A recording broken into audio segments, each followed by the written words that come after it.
and hopefully we got a good connection. Let me say hello to everyone.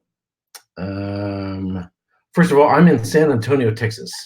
Um, I was not planning on going live, but Jason, the Whiskey Wise, no, Jason Mass and Drum.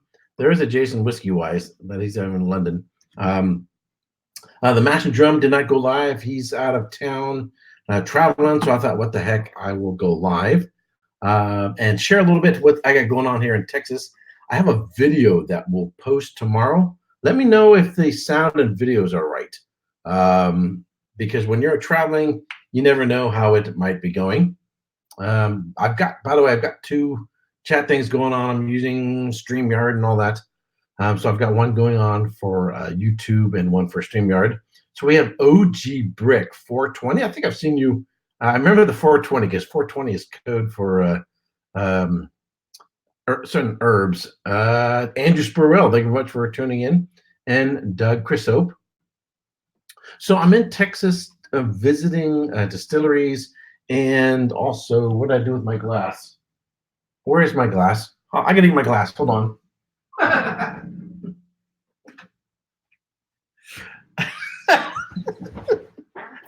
My glass was sitting over there. Patrick Fulmer, thank you very much for tuning in. So I'm in Texas doing on business as well as pleasure. Last weekend I was visiting a bunch of distilleries up near San Antonio. Loch Ness, thank you very much for tuning in. Trooper Henry, thank you very much for tuning in. Gregor, thank you very much for tuning in. Nicholas Burt, thank you very much for tuning in. So I was up in Austin last week visiting distilleries. I went to Andalusia, went to Ben Milam, I went to it's a Real Ale Brewery, and then they also have a very small distillery, so Real Spirits. And then I dropped by the Crowded Barrel, had a really good time with that. I also visited a couple wineries. Let me pour myself something. So I'm in Texas. I've been buying a bunch of Texas whiskeys. I have a video it will post tomorrow, which I share some of the whiskeys that I picked up so far.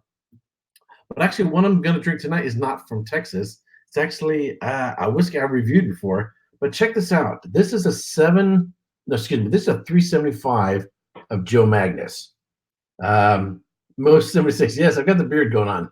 So, so this is a Joe Magnus. I reviewed this back when I did a bourbon month. But check this out. This is a 375. So it's a small bottle. It's a half size. I paid $12 for this. $12 for a half a bottle, which, so if it was a full bottle, that would be $24. And that's $100 bottle of whiskey, right? So really super good deal. They only had a couple of these. So 375 sounds like two good pours. Yeah, right. It's a half a bottle. It's half a normal sized bottle. So I'm going to pour myself a little. It's kind of funny that I'm drinking a non-Texas whiskey while in Texas, but I wanted a small bottle to enjoy over the next few days, and perhaps do some live streams. And I didn't want to open a 750 because I don't want to have a bottle that I'm then going to put the cork back in and put it back in an airplane and take it on an airplane. Because if you put a cork back in it and then you put it in your luggage, there's a possibility that it could leak, and now you've got whiskey all over your clothes and all that, and I don't want to deal with that. So I want something that I could either finish, or, if I didn't finish it all, I gave it away to somebody else, I wouldn't feel so bad, right? So I thought, wow, Joe Magnus, such a great buy, such a great whiskey. I really, really like this. I already killed a 750 of this year. So I'm going to pour myself a little bit of this. And I had a little bit of this earlier. I was watching Red Rabbit reviews earlier today. And I picked up another bottle by Joe Magnus. This is a Murray Hill Club bourbon whiskey. And this is bottled at, I can't read the print. Anyway, a lot of people have been recommending that I get this one since I like the Joe Magnus so much. And there's one I want. It is a cigar. I think it's called cigar batch or cigar bottle or something like that. And I've been keeping my eyes out to try to get one of those. All right. So I'm talking about a non-Texas whiskey, drinking a non-Texas whiskey from Texas. But I've got a really great collection of whiskeys over the next few days. In my videos, I share what I've got so far. Hey, Rob, Whiskey in the Six, thank you very much for tuning in. Awesome. Richie Z, thank you very much for tuning in. So it's a little after 9 o'clock here in Texas, which means it's 7 o'clock on the left coast where I'm from. Benjamin Eves, thank you very much for tuning in. Mm. So normally I would fly out on a Monday, work Tuesday, Wednesday, Thursday, fly home on this Friday. But instead, I flew out early last Friday night after work, and then I'm flying back on Sunday, so I can spend the weekend here visiting distilleries. Been having an absolutely fantastic time. Andalusia Distillery in Texas, they had a 30th anniversary celebration on Saturday. Man, it was packed. There were a lot of people there, but um, uh, uh, Josh and his wife from Whiskey Crusaders was there. Daniel Whittington from the Vault was there. A whole bunch of people were there. Just had an absolutely fantastic time. Now it has been really, really, really hot here, but hey, it's Texas. Today it's cooled down a little bit. We've got a little bit of rain, which helped increase the humidity, but still not been too bad. Mm. In case you're not familiar with this, so this is a triple finished whiskey. I believe it's, if I recall correctly, it's cognac Oloroso, and I think the other one's Armagnac, or might be PX. Hold on. They use very fancy writing, so it can be difficult to read. So it's Oloroso Sherry, Pedro Jimenez, and Cognac. So I really, really like that. So this for bourbon month this year that I had earlier this year. This was my favorite bourbon, my top bourbon for bourbon month. However, because it's not a traditional bourbon, I then named Elijah Craig Barrel Proof as my second or more my number one traditional bourbon. But I really, really like this, the Joe Magnus. Um, so Whiskey in the Six, Rob says, need some Texas whiskey in my life. So, and on sort of on that point, I visited 3 distilleries and 2 wineries last weekend, and I was actually surprised by the quality of the wine. I'm going to do on my wine channel, I'm going to do some reviews and share some photography of the wineries I visited, but that'll be on my other channel. If you go to Texas, it's not just about visiting distilleries and getting whiskeys from the distilleries. It's the fact that a lot of distilleries from all over Texas are going to have a limited distribution within Texas. Hey, Spencer Whalen. Hey, he says there's a trail for that, right? But Texas is enormous. Okay, if see if I can do Texas with my hand. If this is let's okay, if this is Texas, well, hold on. If this is Texas, Scotland would be about the size of my thumb. Just a size comparison. This is Texas. This is Scotland in terms of size wise, right? that's how freaking big Texas is. John Gensel, yes, there is a Texas trail. That doesn't mean there's a road, with a bunch of distilleries on it, and that's the Texas Trail. There's a wine trail in Napa Valley. Well, the wine trail in Napa Valley is a bunch of wineries lined up. There are wine trails in, say, Santa Barbara and all over California, Oregon, but those trails are actual wineries all lined up. The Texas Bourbon Trail, there are sort of more like pockets of distilleries, regions of Texas. And so you could go to an area and hit a whole bunch of distilleries here in this area, then go to another area and hit a bunch of distilleries in this area, then go to this. They're going to be in sort of like little clumps of regions in Texas where you're going to find the whiskey. So if you're in Austin, there's a handful of distilleries there you can visit. If you're down here near San Antonio, where I'm at, there's a handful here, and so on and so forth. The best way to learn about that is check out the Texas Whiskey Trail. It's probably texaswhiskeytrail.com, if I recall correctly. Spencer, if you happen to have the link, if you want to put it in the chat, I'll approve the link in there. And Texas is very, very, very large. The only person that I know of thus far who's been to all of them was actually Daniel Whittington. He tried doing it on a motorcycle, and then the motorcycle broke down, so he ended up finishing the trip in a vehicle.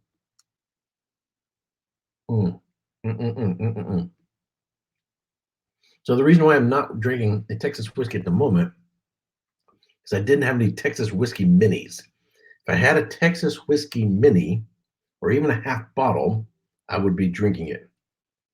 But what I don't want to do, as I said before, I don't want to put an open bottle back in my luggage. So I want something small that I can finish by the end of the week. So this should be gone or gone enough to where I don't mind just giving away the rest of it or whatever by Sunday. So I work tomorrow on Thursday. We should finish early. So I will actually be off early on Thursday. And then I have Friday off, Friday, Saturday, and Sunday off. Planning on visiting distilleries. Are you going to Andalusia? So I went to Andalusia. So check out my video. It'll post tomorrow. It's called, I think, Texas Whiskey Shopping or something like that. I picked up several bottles from Andalusia, including a hand-filled bottle.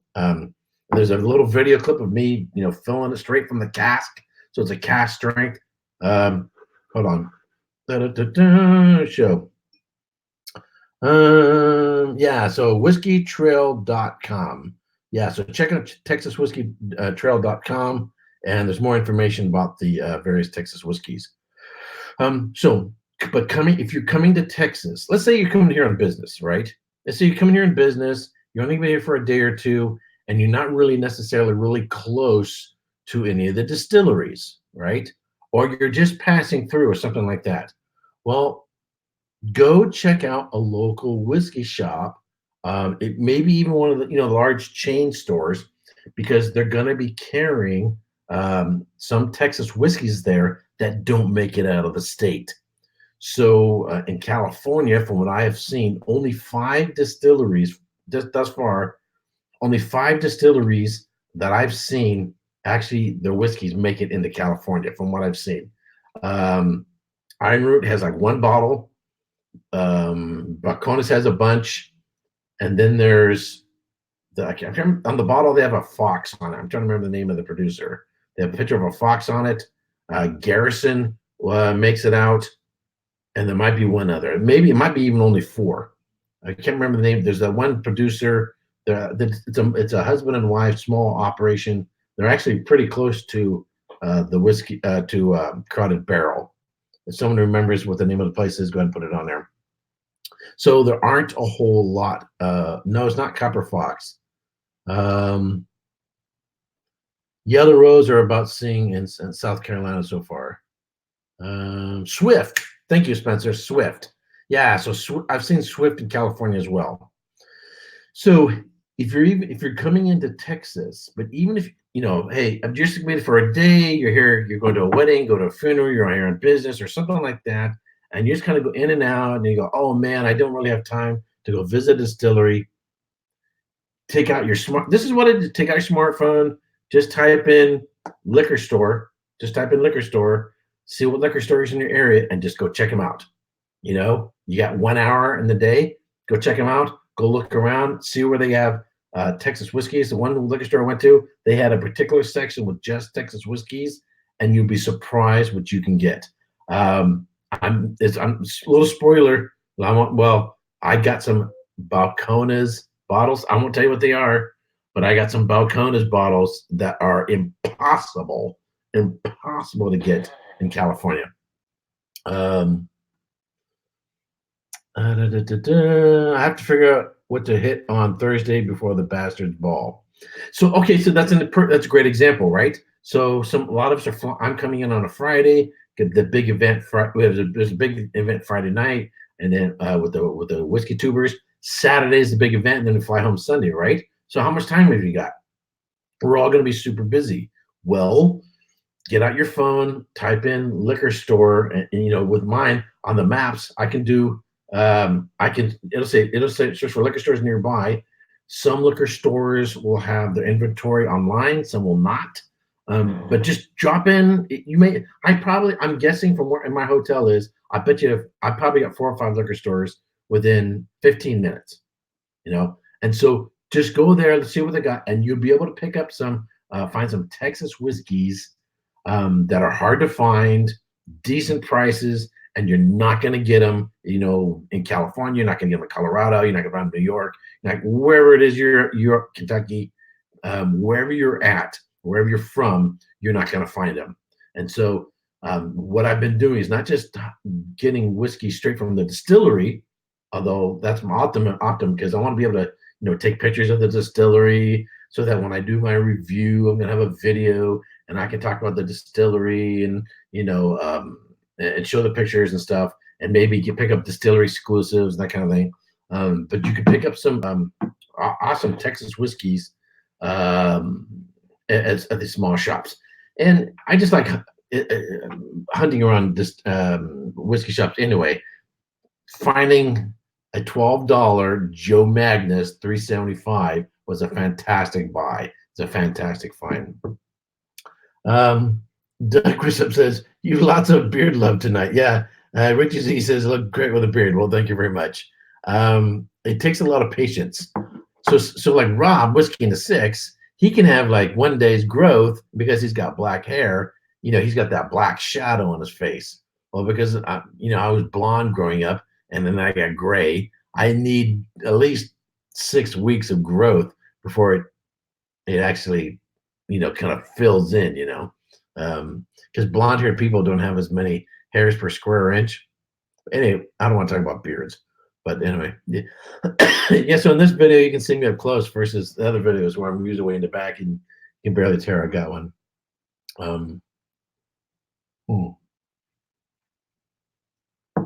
In fact, so regarding Iron Root, one shop I went to, I saw the Prometheus. Now I have two cast strength Harbingers at home. One is the BBC Bloody Butchercorn, and then I have the Magic Manicorn mashes at the cast strength, like 60.5 or something like that, around in that neighborhood. But one of the shops I went to, they had the Prometheus, and I don't think I've seen the Prometheus in California. So, and I think the ABV, I'm going by memory, so it might have been like 52.1. Robert, if you want to correct me, you can correct me on that. I think it was like 52.1, somewhere in that neighborhood, somewhere around there. So it wasn't, a standard 43 or 46. It was actually above 50%, if I recall correctly. Going on my memory. Hey, Whiskey Crusader Sarah, thank you very much for joining in. Imagine Will's 51.5. So I was close. What did I say? 51.3. So I was close. 103 proof. So I was pretty close. It's not bad for my memory. So if you come to Texas, don't just think distilleries. Think you can hunt for Texas whiskeys at whiskey shops. In fact, I'll tell you what. Give me 1 sec. I'm going to give you a spoiler, a couple that I found that I'm super excited. I'll be right back. Just a second. Just a second.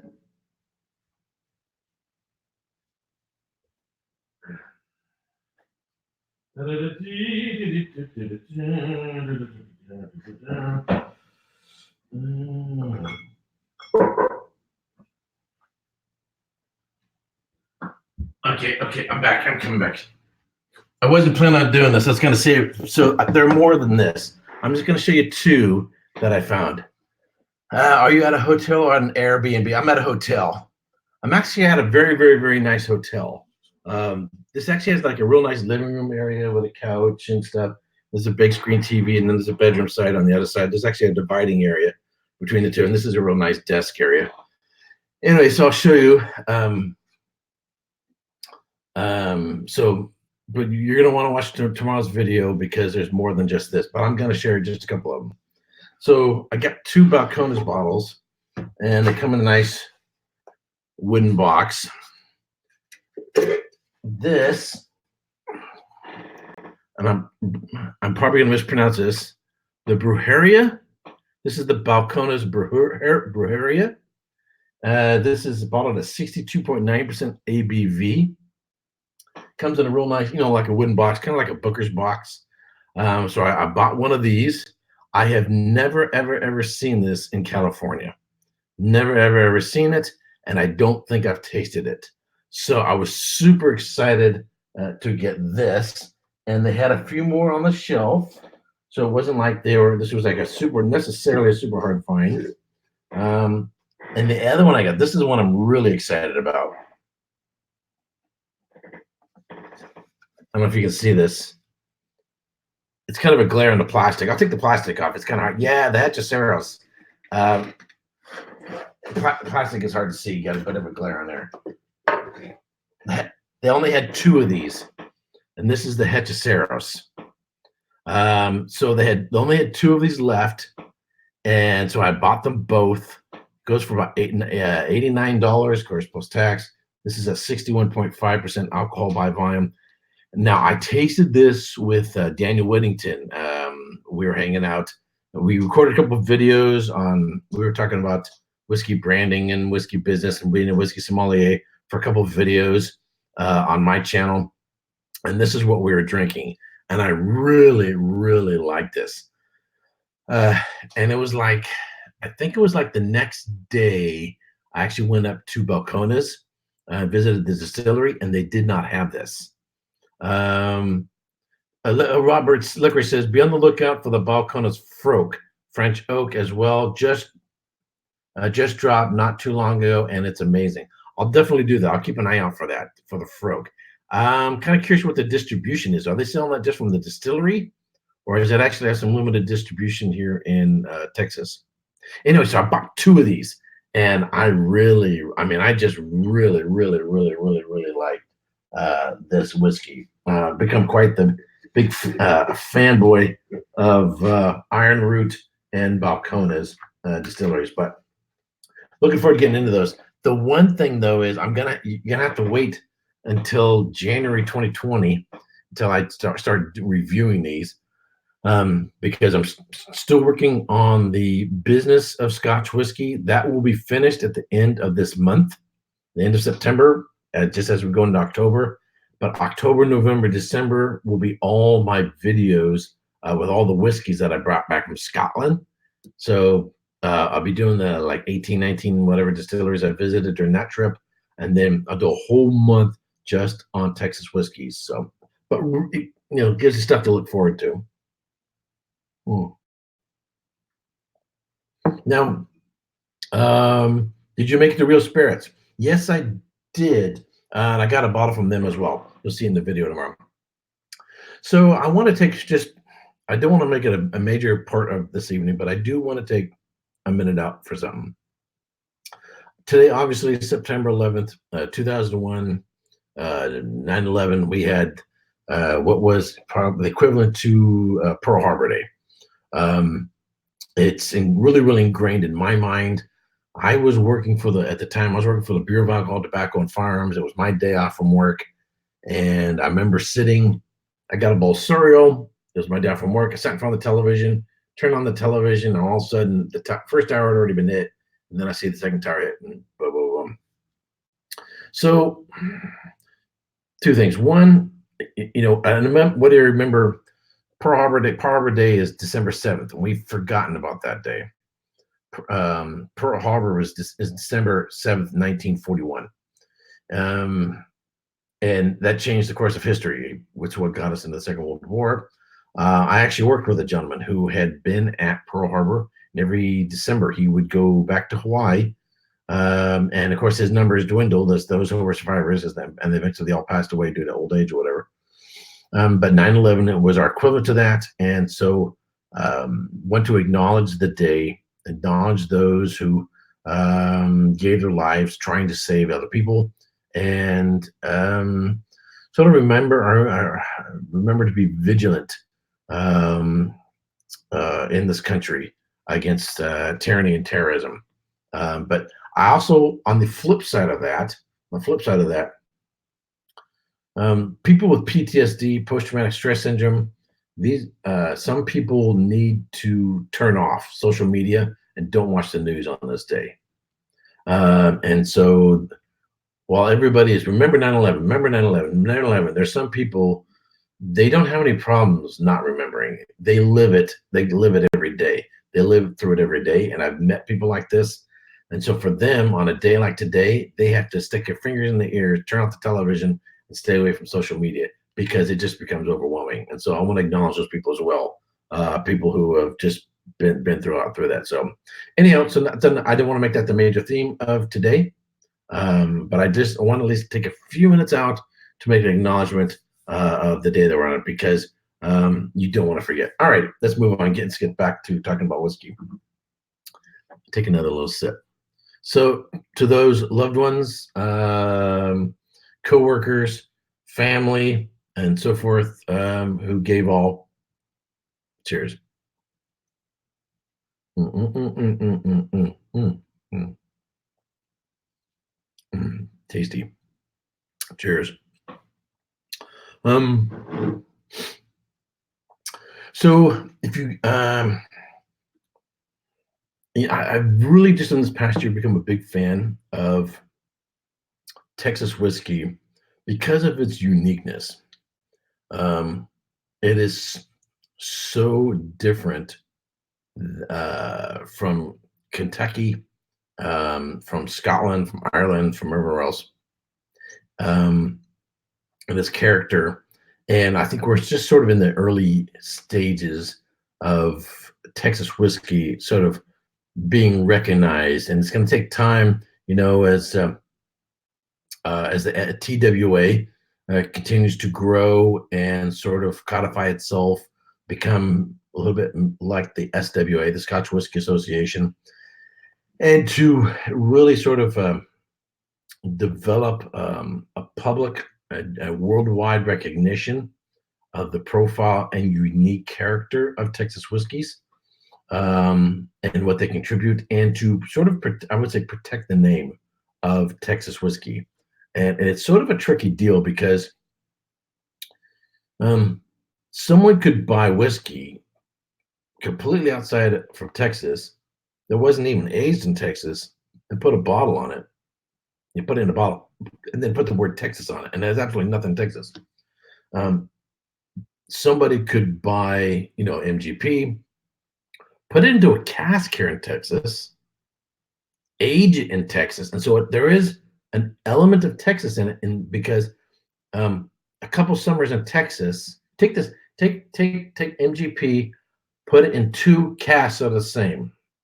Take that cask and put it in Ohio, put it in Kentucky, put it in Alabama, put it in California, and then take that same thing and put it here in Texas, and you will have two different whiskeys. Um, More than just where the grain came from or where it was distilled or where the water came from, is where it was aged. And the not just for mere sentimentality, hey, it was aged here, because that has a genuine impact. I've heard Rex and Daniel talk about um, just the importance of a couple summers here in Texas. And it's something I'm really curious about. I actually had a discussion a little bit with Daniel Weddington this last weekend about it. We had a little bit of, when we were in Andalusia, we're talking about um, the strengths and weaknesses of an intensified maturation process in Texas. So, and you've heard me say this many times, there are pros and cons to everything. There's weaknesses and strengths to everything, right? There are trade-offs. It's just the way it is. California, nice sunshine. They have more consistent weather than, say, Bordeaux, France. So they have an easier time getting ripe grapes, of having ripe fruit, of getting the alcohol content to produce a Cabernet Sauvignon. Bordeaux has better soils. It is. They just got better soils. They have these stones and these rocks and slate and everything else that just makes a unique character to their Bordeaux wines. But they have a maritime climate, or I say Napa has a Mediterranean climate, and they have hail and they have all these problems. So Bordeaux, their vintages are down, up and down, up and down, up and up and up and up, up and down, down, down, down, really inconsistent. Whereas Napa is a little bit more, say, consistent. They don't have these radical fluctuations. So those are pros and cons. One has better soil, then has better climate. One has better, this. One has more history. They know the soils. They've been doing it. That's just the way it is. There's pros and cons. There's trade-offs. Take another sip.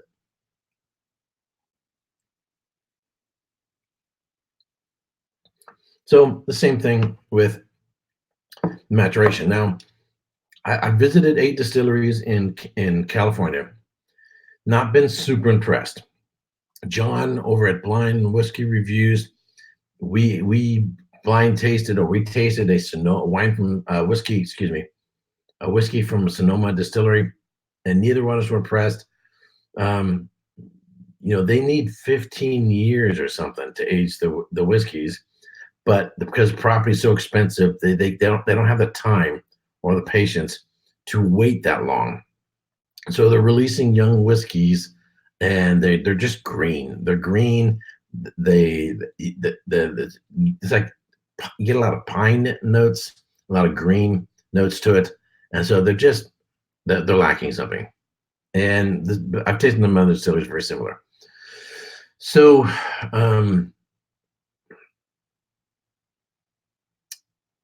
now the other end, Texas, intense heat, intense interaction with the wood. But but do you get all the benefits of a long-term maturation in a short period of time? This was the conversation I was having with Daniel. I wish if Daniel, for some reason, you happen to be watching, let me know, and I'd love to bring in and talk about this. And I would like to, if there's a written paper on the subject, I would like to read it. I would like to get more factual data and statistics and the precision, what characteristics. So there seems to be a trade-off to where you get all these great characteristics from an intensified, accelerated maturation from the climate, but there's still these certain elements that you just can't cover for. They're just going to be there.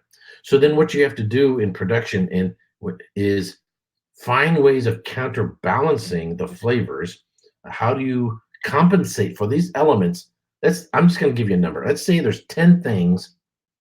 There's probably more. I don't know. Say it's just to make math easy. Say there's 10 things, components that are affected from the cask, and in an accelerated maturation, I'm just going to pick a number.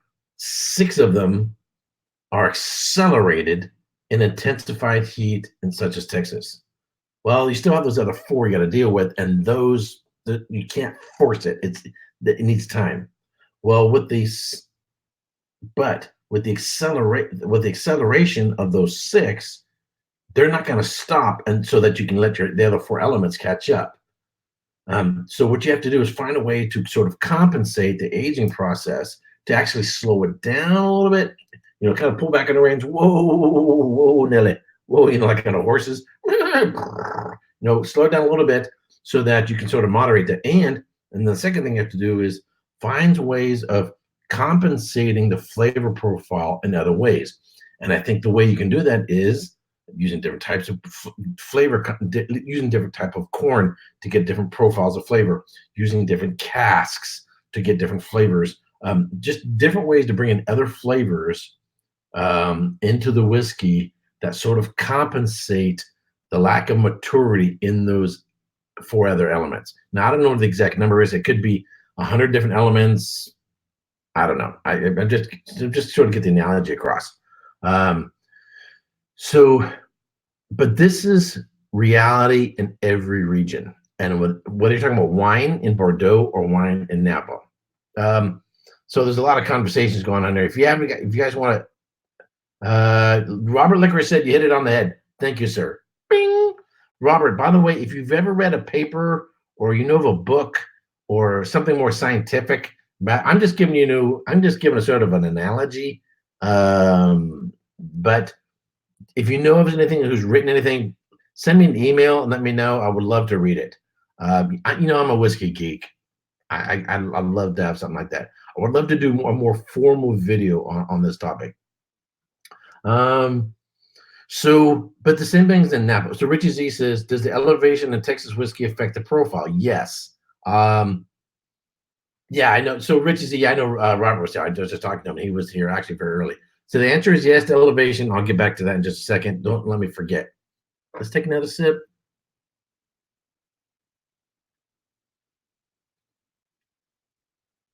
I feel bad that I'm not drinking a Texas whiskey, but I don't feel bad that I'm drinking Joe Magus. Joe Magus. I know it sounds like I'm drinking a non-Texas whiskey. I don't talk about Texas, but if I could have gotten a Texas Mini, I would have bought it. Anyway, so what was I saying? Oh, so in the wine world, it's the same sort of thing. What you do is you have to sort of, okay, how are we going to compensate for this character? So Pinot Noir, for example, one of my favorite grapes. Its home is in Burgundy, a very cool region. Continental climate, very, very, very cool. So Chardonnay and Pinot Noir are from Burgundy, and they're cool climate grapes. Napa Valley, a lot of sunshine. How are you going to keep from just having this overly ripe grapes, overly intensified, and losing the nuance and character that Pinot Noir can have when it's great? Number one, you got to get too close to the ocean. All right, you got to go where it's cool. You're not getting as much heat, so you get close to the ocean. So the best Pinot Noirs, generally speaking, in California are along the coast. Number two is how you manage canopy, right? So here's the root of the vine, and then the canopy is the vines coming out here, and so you have the leaves. So canopy management has to do with cutting vines and how much shade you allow to cover the grapes, right?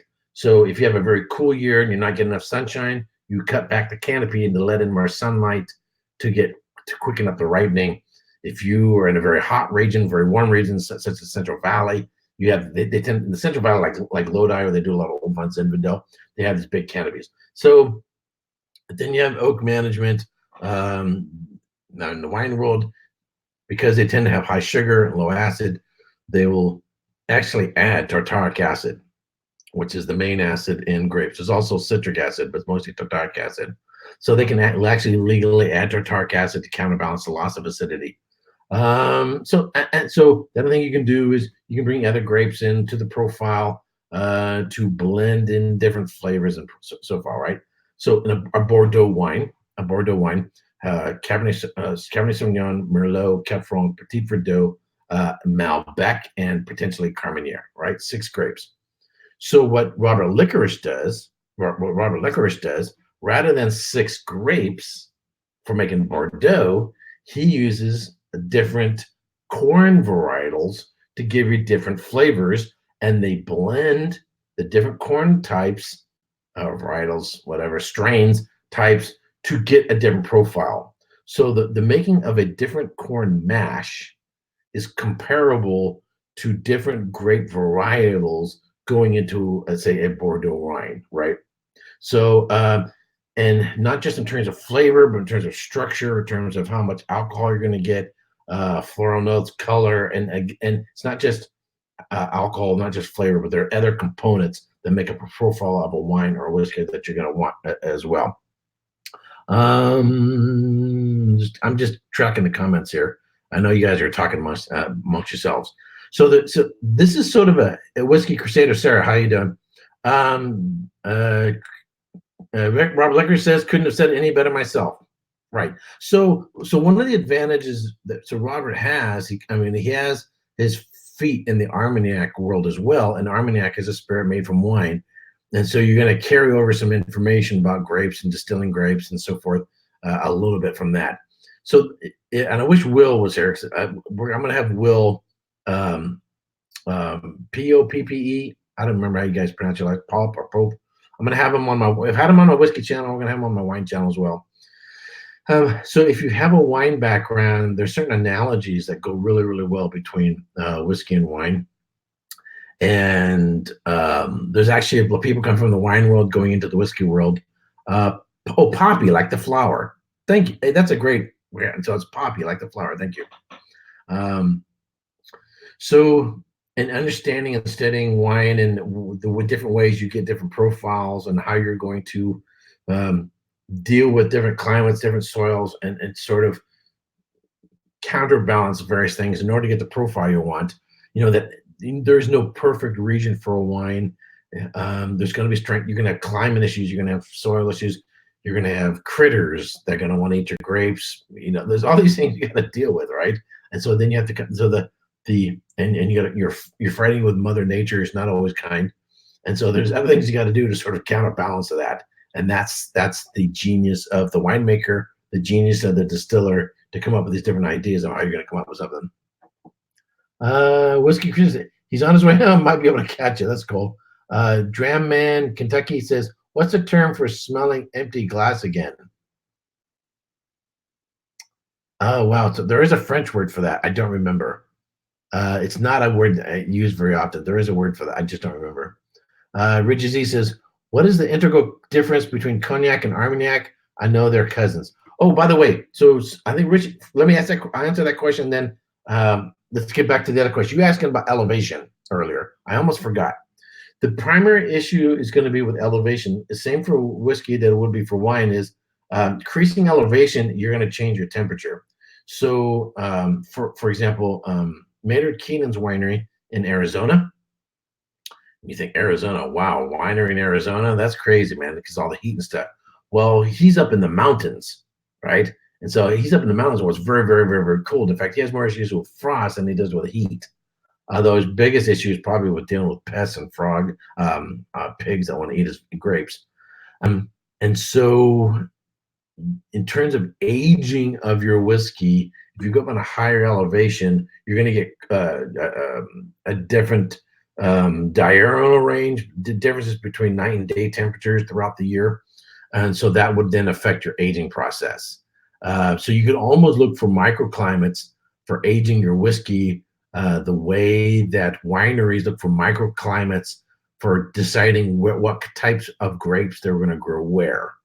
And so to sort of counterbalance the potential intensity of heat, you would look for microclimates to sort of moderate the intensity of the heat of where you're aging your whiskeys. And that could be, say, like taking if you can get close to the ocean, perhaps get some oceanic influence as well. But see, if you think of the wine industry in the Napa Valley, and they started 150 years ago, but it just about died due to prohibition. And since the end of prohibition up through the 1960s, they were slowly growing out. So all the 1960s sort of took off, but they are still in comparison to France and Italy and Spain, they're still very much in the infancy of really understanding their soil and their terroir, right? They're still very in the, I mean, scientific advancements and using satellites and all kinds of laboratory experiments and so forth has really been able to excel their knowledge. But in a similar way, I would say Texas has got to be in the same boat, still very, very, very early. The Licorice family, the Jared Hempstead, the Garrison, Dan Garrison, and everybody else. These people are the pioneers of the Texas whiskey industry. This is still very, very, very, very early, and these people's grandkids will be talking about, the good old days, the early years of Texas whiskey industry, and there's going to be more discoveries. So forth. So the cognac and Armagnac. So geographically, cognac is northeast of Bordeaux. Armagnac is southeast of Bordeaux. They're similar and they use some similar grapes. The primary grape they'll use is called Ugni Blanc, spelled like Ugni Blanc, Ugni Blanc. They both use Ugni Blanc as probably one of the main grapes, but there's some other grapes that they use as well, such, I believe in cognac, they also use Baco, B-A-C-O, and the strength of Baco really is that it's resistant to phylloxera. But there's some other grapes that they can use as well. So there's a slight difference in the various grapes that they can use, but mostly they use Ugni Blanc. Stylistically, I find Armagnac to be a little bit more intense in flavor, and I don't have like massive experience with Armagnac versus cognac, but cognac seems to have a bigger reputation, and yet I personally prefer Armagnac. I find Armagnac to be more intensely and more. So Robert says Baco and Armagnac is his favorite so far. Interesting. So But in terms of distillation method, aging, classifications, and so forth, pretty much the same. Pretty much the same. Mm. Right now, I just swallowed and breathe at the same time. Right now, with cognac and armagnac, they are not in vogue, and so you can get very old armagnacs and very old cognacs for a very low price. Um, so if you really like them, you have a buyer's advantage. But should cognac and armagnac show up in a movie, or get made popular by a rock star or a rap star overnight, that would change, and you would see prices go just skyrocket. So right now, if you want to experiment, with cognac and armagnac, now is the time to do it because the prices are low, supply is there, um, and so I mean you can get really old aged cognac and armagnac for very little money. And there's your you go into a typical liquor store and you'll get cognac, and there's certain brands are everywhere, the ubiquitous brands. I would avoid those. Those can be sort of like the Jack Daniels or Jack Daniel number 7 of cognacs. You don't necessarily want those, but anyway. Robert says you can buy 80-year-old Armagnac for less than $800. Well, I don't think you need to go $800. I mean, I think for even under $100, you can get some great stuff. Richie Z says, "Thanks, Eric. I tend to love the flavor of Armagnac more than cognac, but love both." I'm there too. I just find Armagnac tends to have a little bit more intense a little concentration, a little bit more boldness and flavor. Perhaps some people take cognac as being a little more elegant, a little bit lighter, perhaps a little bit more finesse. But if you're a whiskey drinker and you're accustomed to bolder flavors, yeah, I think you're probably going to lean towards Armagnac. So I only have like a couple Armagnacs. I have a few Calvados at home, but I haven't spent a whole lot of time with them. I kind of have enough obsessions right now. I got Erik Wait whiskey studies, Erik Wait wine studies. I've been avoiding beer. I don't want to start an Erik Wait beer studies and the Erik Wait Armagnac studies. I don't do things. If you guys don't know, if you guys haven't figured out, I don't do things half-ass. I kind of go double down and go all the way. So I don't need to get carried away with another alcohol, particularly if it involves alcoholic beverage. I'm busy enough with it as it is. Mm, mm, mm, mm, mm, mm. So the weather here has been really nutso. Um, Today wasn't so bad, but we had humidity, but we got rid of the intense heat. So California, great weather, beautiful days on average, and typical to others, but it's insanely expensive. Real estate's super expensive. Um, Traffic's really, really, really bad. Great weather for wineries. I mean, wineries up the yin yang. Pros. These are all pros, right? But it's expensive. Cons. Traffic's bad. It's probably a little overcrowded. And good luck trying to get a good whiskey out of California. Now, Texas, they have this ability to make some great whiskeys. It's a little less expensive, probably a little less expensive here. I would say there's much more of a patriotic character to Texas in general. Um, I would say there's a bigger heart for America here in Texas. I would say California has a lot of freaking communists, freaking socialists, freaking anti-American left-wing nutbags. If you're offended by that, sorry. Um, California, okay, I'm gonna try not to go on a rant. A person who has multiple felonies, who's been kicked out of the country multiple times, is in the United States illegally, finds a gun down by the wharf. Yeah, right. It's just laying around, picks it up, kills and murders a teenage girl and gets away with it. That is BS. Okay.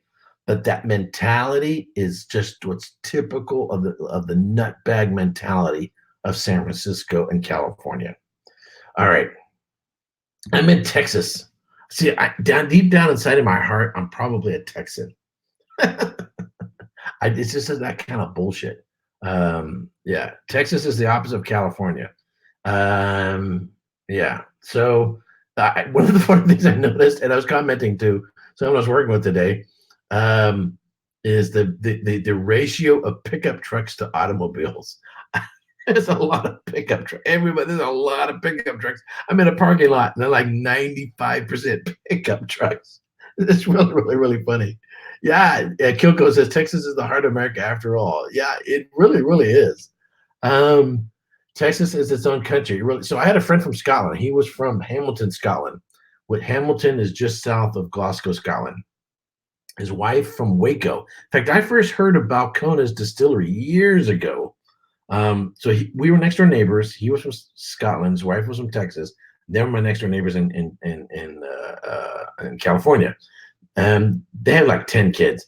So they ended up moving to Texas because they had so many kids, and they need to spread out. They need some land and so. So they moved back to Waco to be closer to her family. Arthur Lopez, thank you very much. This evening and welcome to Texas. Will you be at Balcones this Saturday for their Bourbon Fest? I would love to be there. Balcones is in Waco, which is 3.5 hours from here. And I'm flying out of Austin on Sunday, which means I got to drive all the way up to Waco, come all the way back to Austin. I'm not a dead set against it. It's just a real long drive. But I'll consider it. I'll consider it. I might. I might. I'll think about it. I'll relook at my. I might. If I were to do it, I'd probably go up there early Saturday. I'll leave 0 dark 30 on Saturday, but I'll think about it. But I would probably, but see, I'd be driving 3.5, a couple hours to get up there and then come all the way back. I don't know. Well, Will says, no, what's 3.5 hours from San Antonio? I'm in San Antonio right now. Anyway, we'll see how it goes. Kilco, is it okay if I send you a message about a whiskey event in the New England area? I'm not going to New England. I doubt you will be in the area, but a certain right up your alley. Yeah, sure. What the heck? Send it to me. You can send it erikwait@yahoo.com. But I'm not planning on going to New England anytime near future. I know I got off onto a sidetrack. Anyway, so this friend of mine, he told me about Balcones. I'm like, whiskey in Texas? So I heard about Balcones years ago. And I was like, yeah, okay, yeah, whatever, And here I am. I've become a total fanboy of it. It says, Eric, the event starts about 3 or 4 for reference. So it starts at 3 or 4 in the afternoon. Okay, so if it starts at 3 or 4, let's say it runs till 5 or 6. That means I'm driving back to get all the way back here at 10, 11 o'clock at night. Robert, will you be at the Bachelor's Ball? Yes, I'll be at the Bachelor's Ball. Yeah, definitely. Yeah, I'm there. Got my plane tickets. I'll be staying at the La Quinta Hotel and all that. Yeah, I'll be back here. So I'll be back here in a month. Someone says, are Whataburgers in Texas? Can't find them in Florida. Never heard of them. Yeah, so I'll be back here in a month. Looking forward to it. I fly out early Friday morning and then fly back home on Sunday. I'm seeing I have my itinerary here. So my goal Thursday, I'm looking to go to Rebecca Creek Distillery on Thursday. So that would be after. So tomorrow, my day ends short, so it'll be real easy to go to Rebecca Creek, and then I'll stay overnight here in San Antonio, and then Friday, I was looking at visiting Alamo Distilling Company, but I had got an email from them saying that they were doing some sort of reproduction, or they're doing some maintenance, or something in the they were I have to check my email. They were doing some sort of reconstruction or something, or they're redoing the distillery. So I don't know if that would work out. I was also looking to visit Ranger Creek. Oh, in fact, that's the one I bought a cask strength bottle. Ranger Creek Distillery here in San Antonio. So potentially 2 distilleries here on Friday in San Antonio. And then I'll drive up to Austin. So I'm looking at Spirit of Texas Distillery, potentially on Saturday. and Still Austin Whiskey Company in Austin on Saturday. And then probably late Saturday, hang out at the Crowded Barrel. I was there twice last weekend. Probably just drop in, drink something, see if anybody see who shows up. And I fly back on Sunday. So if I were to go up to Balcones, which I've already been to, I've already reviewed the place, but it would be nice to meet people there. It would just turn Saturday into a really, really long day because I would have to fly all the way back here. It just would make for a real long day. Richie Z, the close-up camera setup is good. You should do some of that regular videos. Okay. So by the way, I'm not using my camera. This is my laptop. So I'm just using the camera off my laptop. And then I got a lamp here to give, and it's bouncing off the back here. And then I have backlighting. So anyway. So he said I should do this much of a close-up. So what I like to do, though, the reason why I don't normally is I like to have this in view. So this is usually, you usually have the bottles in front here, whatever it is I'm doing. And so you can see what it is I'm reviewing. By doing it like this, unless I'm picking up the bottle, but this is sort of, say, like Jason, the mash and drum, his sort of like this was. So if I was to do it like this, I would find something to stick on so that this would sit here like this. I would, use a prop to prop this up so that the bottle would be within camera view. That would probably be the way that I would do it, which I could do. I'll give it some thought. But anyway, so we got just a couple minutes before the top of the hour. I have to go to work tomorrow. It's a short day tomorrow, but I do have to get up to go to work in the morning. So this was sort of impromptu. Don't know how many people tuned in or how many people we got here. 36 in the morning. Hold on. Sorry. So that was pretty cool. 36 people. I don't tend to get a ton of people in here. You could just drink out of the bottle with no pants on. Absolutely, Tram Man. I could do that. Have you had no, Robert? So I was actually on the hunt for that today. I have not had this Joe Magnus cigar blend. I would love for someone, hint, if someone's got it and they're going to the Bastards Bowl to bring a bottle that I could taste. There might even be one in the vault. Who knows? I would really like to taste that one. And if I could buy one, I would like to buy one. So anyway, so if you guys haven't already, I would really appreciate it if you give this video a thumbs up. And I'm sure everybody is probably already subscribed. Otherwise, you wouldn't even know I'd be going live. Tell Matt. Yeah, so maybe Matt's got a sample. He can spot me on that. So really, anyway, so I'm looking forward to everybody's going to be at the Bastards Ball. That's going to be quite an event. I mean, I've done a lot of traveling, met a lot of whiskey tubers. I met Scotch Says Dummies. I've met Roy twice. We've hung out with Roy twice. Of course, I met Daniel and Rex. I've met Bill, the Whiskey Dick, who's going to be there. I haven't met Jason and I, Mash and Drum and I. We were going to meet up in Texas in April, and then his grandmother wasn't doing well. His Nona, that's Italian, Nona for grandmother. His Nona wasn't doing well, so he went to go see her in Florida. She's like 94 years old. So we were going to meet up, and then we didn't. But he's coming, so looking forward to meeting up with him. Chris, Bourbon Insane, is going to be there. Looking forward to meeting him. Vin from No Nonsense Whiskey. He lives in Manchester. He doesn't like to travel much. I was hoping he would come see me down when I was in London, but anyway, or when I was in Glasgow. But he's coming out as well, so that'll be really cool. And I think Jason Whiskey Wise might be coming out. And I've met Jason twice. We met in London this year and last year, so I think he might be coming out. I'm not 100% sure on that one.